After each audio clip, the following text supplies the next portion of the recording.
Hello friends, I am back with my another video.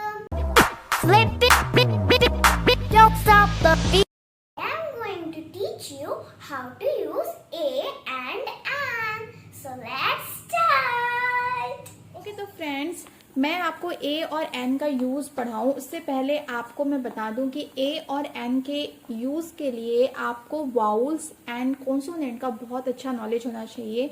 और vowels and consonant क्या होते हैं उसके बारे में एक वीडियो बन चुकी है, तो आपको डिस्क्रिप्शन में उसकी लिंक मिल जाएगी, उसे आप देखिए, समझिए और फिर उसके बाद आप ए और एन का ईजिली यूज़ कर सकते हैं।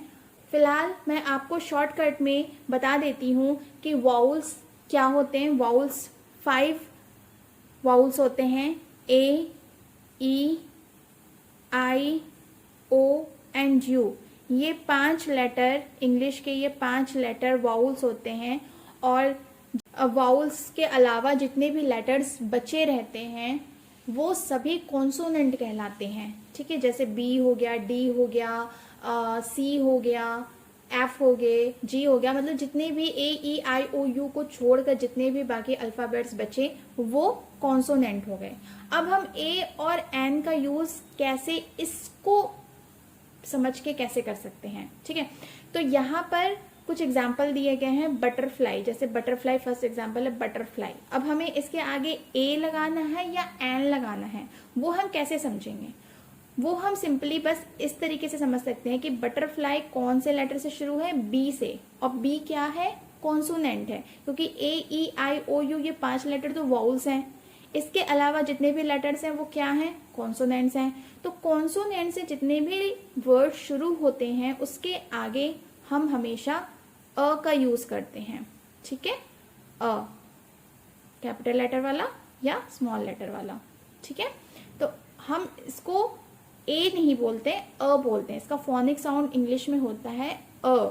ठीक है, तो हम बोलेंगे अ बटरफ्लाई। दूसरा है एग्जाम्पल एंट। तो एंट किससे शुरू हो रहा है? ए से। ए क्या है? वाउल। तो हम इसके आगे क्या लगाएंगे? सिंपली एन लगा देंगे। ठीक है, an ant.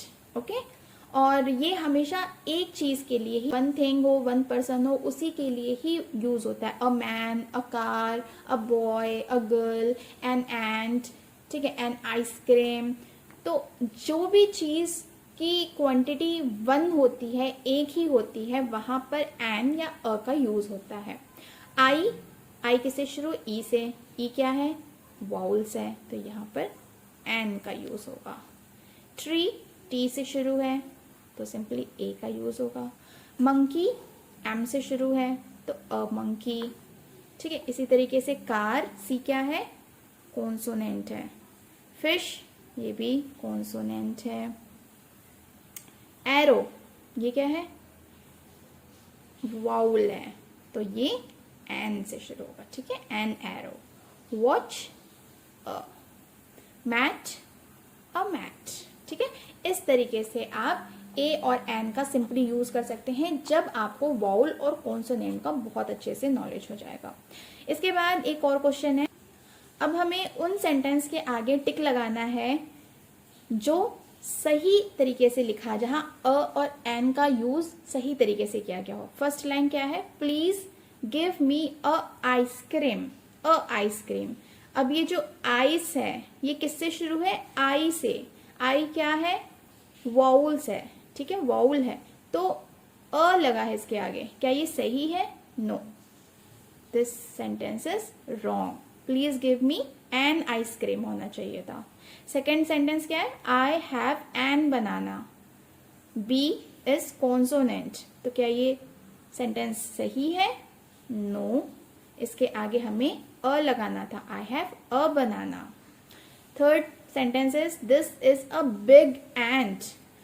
A big. Okay, a के आगे बिग है, एंट नहीं है, तो बिग किससे शुरू है? बी से। ओके, तो बी क्या है? कॉन्सोनेंट, उसके आगे अ लगा है, तो ये राइट है। Look and blue bird is in our garden. Look and blue. B, B क्या है? कॉन्सोनेंट, उसके आगे एन लगा है, क्या ये सही है? No. Fifth, my father bought a new car. Fifth, my father bought a new car. This sentence is right or wrong? Yes, this sentence is right because n के आगे अ लगा है. n is consonant और consonant के आगे हमेशा अ लगता है.